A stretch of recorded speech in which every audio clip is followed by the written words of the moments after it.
Hello and welcome to Washington Talk. I'm Eun-jang Cho.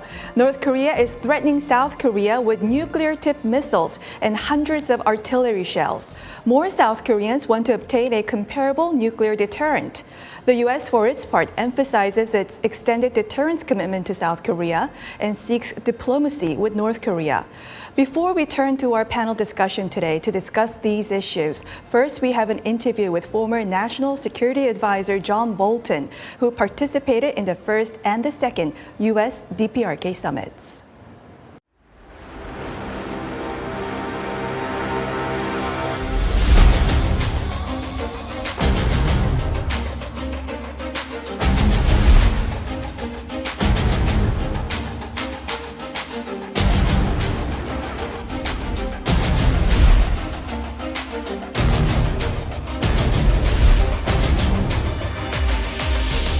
We certainly do maintain, alongside our allies in the region, a very robust indications and warning capability.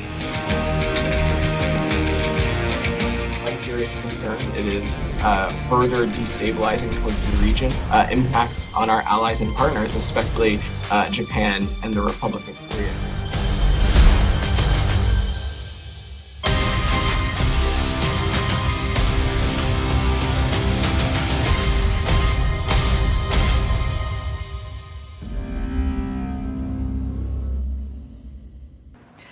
Ambassador Bolton, welcome to Washington Talk. Glad to be with you. North Korea fired a record number of ballistic missiles this year, more than in 2017, the fire and fury period right before you served as the National Security Advisor. Do you see a parallel between then and now? Are we seeing a repeated pattern of provocations by North Korea? Well, I think any missile launches are certainly intended for political purposes. That's a pattern North Korea has followed for many years, but many are also tests. And so I think you always have to be careful reading too much into it. But I do think at the moment, as the world and North Korea in particular seem to have moved past COVID, I think Kim Jong-un is determined to show that he's still a major player. And I think especially to show his continued determination to reunite the Korean Peninsula under North Korea. I think the missile tests are an aspect of that. And I think the next big question is whether North Korea is planning a seventh nuclear test. North Korea, ever since the fall of the Hanoi summit, North Korea refused negotiations and focused on weapons development. Now, President Trump criticized you, quote, making a mistake of offending North Korea's leader Kim Jong-un by demanding a Libyan model and hand over all his nuclear weapons, unquote. Is President Trump's criticism fair? Well, it was President Trump's policy that he carried out in Hanoi that resulted, I think, quite correctly in no deal being made with North Korea. Let's be clear, there have been 30 years of negotiation with North Korea. North Korea has promised many times to give up its nuclear weapons program in exchange for tangible economic benefits. It gets the benefits and it never gives up its nuclear program. It's not a regime that can be trusted. I don't think diplomacy will ever result in North Korea ending its nuclear program. Some Korea watchers in both Washington and Seoul argue denuclearization of North Korea is no longer a feasible goal and that the U.S. should pursue arms control. Do you agree? No. And let's be clear, the people today who are saying we've got to give up North Korea, we'll get deliverable nuclear weapons, we should stop worrying about denuclearization, are precisely the people who for 30 years said don't do anything harsh, just negotiate with North Korea, we can solve it. Their method has proven completely useless. And now they're saying we have to accept the result that they said was unacceptable, that North Korea will get nuclear weapons. My position has not changed. It remains unacceptable for North Korea to get nuclear weapons. And by that, I mean we will not accept it. So other than diplomacy, what options should we take at this point? Well, there are two principal options and one possible option. I think regime change in North Korea remains entirely possible. I think It's even easier in a sense with North Korea than with a country like Iran because there's no need to find a replacement for the Kim Jong-un hereditary communist dictatorship. Absorption of North Korea into South Korea would resolve the artificial division of the peninsula and put us back where we thought we would be when the peninsula was temporarily divided in 1945.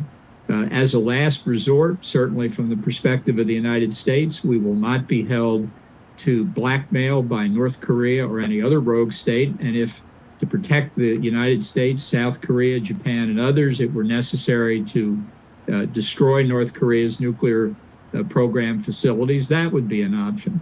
Now, the possibility is to engage China and put to them that they really are responsible for North Korea's continued existence and that they alone have the unique capacity to tell North Korea to give up their nuclear weapons program. For too long, we've allowed China to act like it's kind of a neutral party on North Korea. It's not. North Korea is a surrogate for China, and Beijing needs to be held accountable for its behavior.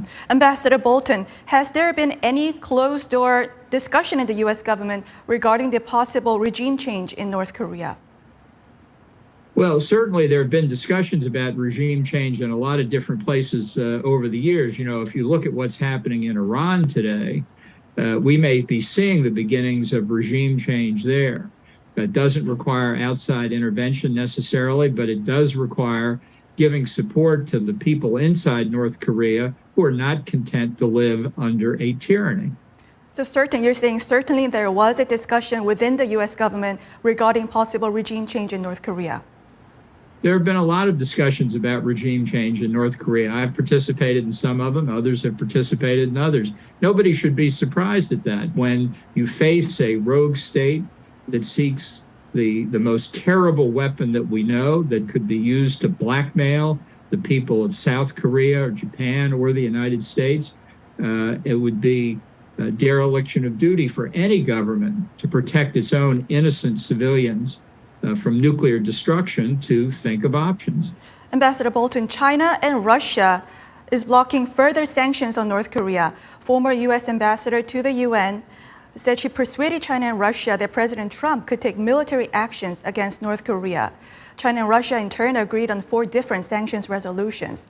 Should the U.S. pursue the same strategy at the UN at this point after North Korea's 7th nuclear test? Well, I was UN ambassador in 2005 and 2006 when the Security Council adopted the very first sanctions against North Korea. So we've seen a lot of sanctions since that point over more than 15 years, and it hasn't stopped North Korea's nuclear weapons program at all. I don't think the sanctions are being adequately enforced, but I think you have to consider what the end result is that we desire. And since I don't think North Korea will change its behavior, certainly not voluntarily through negotiation, and most likely not through the pressure of sanctions, that's why if you want to be free from the threat of North Korean nuclear weapons, then regime change has to be an option. So should we hint to China and Russia that U.S. could take some military actions against North Korea at this point? Well, I think it ought to be clear to everybody that all options are on the table with respect to North Korea. If you care about the innocent civilians of the United States, the innocent civilians of South Korea, and many other countries threatened by nuclear weapons in the hands of this communist dictatorship, duty to protect our civilians certainly should be the major factor. There are calls in South Korea to acquire nuclear weapons to counter nuclear threats from the North. Do you think the U.S. should consider redeploying tactical weapons to South Korea? Well, I don't see any reason why we should not consider deploying tactical weapons to South Korea. I don't favor the option of South Korea or Japan getting their own nuclear weapons. I think some people look at that as an option because they think the United States will not provide the kind of nuclear umbrella that we have since 1945 to protect these countries against threats from North Korea or increasingly threats from China.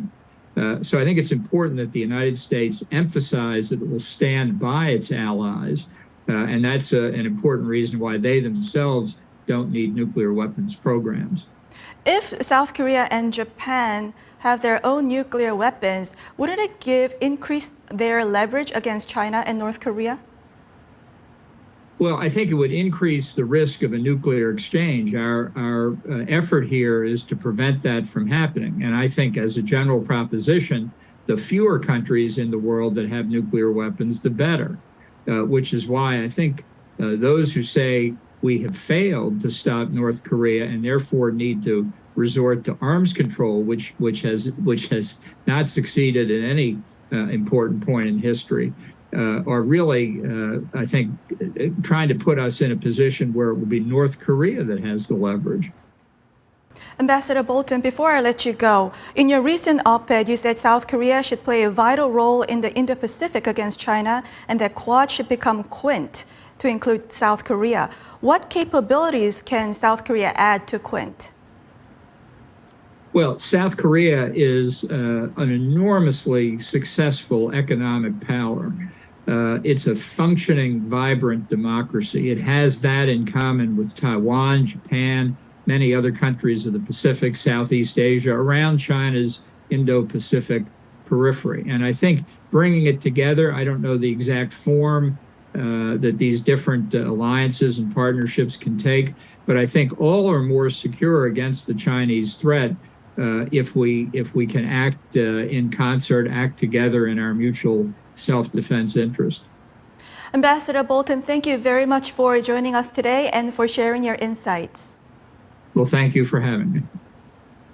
And our panel today, Dr. Andrew Yeo, Korea Chair at the Brookings Institution. Dr. Yeo is also a professor of politics at the Catholic University of America. His latest book is State, Society, and Market in North Korea.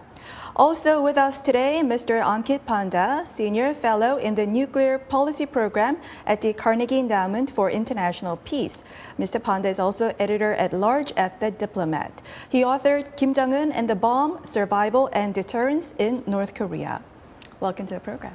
Thanks for having me here. Thanks for having me. Now, Dr. Yeo, let me start with you. So North Korea fired hundreds of artillery shells and flew military aircrafts close to South Korean border. Is North Korea provoking South Korea to respond militarily or otherwise? Well, North Korea's actions were certainly provocative, but whether they're trying to goad the South Korea or the United States into military action, I don't think that's the case. It's really more of their displeasure with the joint exercises that have been taking place since the end of last month. And I think they're really signaling that if US, Japan, South Korea, or US, South Korea is going to do these joint exercises, then we're going to respond as well. Right, but North Korea always had displeasure against the military exercises, but they're going much too far this time, no? Well, this is a period of escalation right now, and so we haven't seen the type of US, Japan, Korea trilateral exercises to the extent that we had earlier this month, late last month as well. So I think North Koreans feel that the Yoon government has really ramped up its exercises in a direction that really is upsetting North Korea. Now, Mr. Panda, North Korea tested a series of missiles and clearly associated its KN-23 and KN-25 short-range ballistic missiles with tactical nuclear weapons. And didn't Western analysts already assess that they were nuclear capable? What are some of the operational and technical significance in the latest round of short-range ballistic missile testings? Sure. So when most defense analysts talk about a certain delivery system being nuclear capable, we're usually talking about the ability of that missile to carry a known nuclear warhead design. So in the case of the KN-23, analysts measured that weapon based on the images and videos released by North Korea and determined that based on what we knew about the size of their nuclear warheads, if North Korea so chose, they could assign a nuclear weapons role to it. That, of course, was before the North Koreans actually explicitly indicated that KN-23 units would be related to tactical nuclear weapons operations, which they have recently now clarified with this autumn missile testing campaign. The first time that North Korea explicitly indicated that a delivery system would be assigned a tactical nuclear weapon role was earlier this year in April, when they tested a new, very short-range ballistic missile. So we are certainly seeing many of these newer systems that have been tested since 2019, since after the Hanoi summit, as now being assigned tactical nuclear weapons goals. And I think that makes perfect sense given the Eighth Party Congress military modernization objectives set out by Kim Jong-un. So certainly North Korea is modernizing its military equipment and sophisticating its nuclear and missile capabilities. Now, are we at a point where we should go for arms control negotiations rather than going for full denuclearization, Dr. Yap? Well, I've argued in an upcoming Brookings report that the United States should be open to arms control. It's clear that North Korea is not going to come back to the table unless we recognize North Korea as a nuclear state. But it's dangerous to put that out there and just focus on the arms control without knowing what North Korea's intentions are for the longer term end game. And so we have to first see some credible signs from North Korea that they are willing to negotiate in good faith before we can accept something like a nuclear freeze or arms control. So I'm not opposed to it in principle. I feel like that's the direction that we need to take, looking at arms control as an intermediate step to a long-term process of denuclearization. But again, we have to see North Korea wanting to negotiate in good faith first. Mr. Panda? So I think we need to recognize that for the United States and for our allies in Northeast Asia, I do sincerely think that we have a significantly greater interest to pursue with regard to North Korea than denuclearization, which is averting the use of nuclear weapons in and around Northeast Asia. I spent a lot of time in Seoul and Washington and Tokyo, and of course, having the idea of nuclear weapons being used against any of these cities is simply too terrible to contemplate.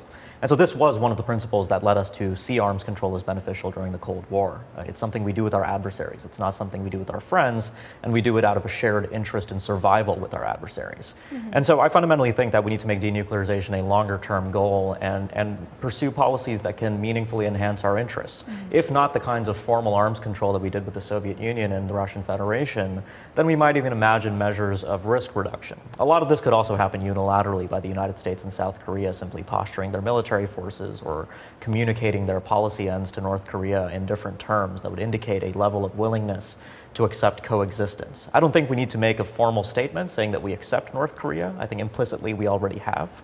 And we need to build our policy based on maximizing our own interests on the peninsula, which denuclearization is not the primary interest, I think. I'm asking this because I see more of these opinions coming out in the media and in the think tanks, and that's why I was asking this.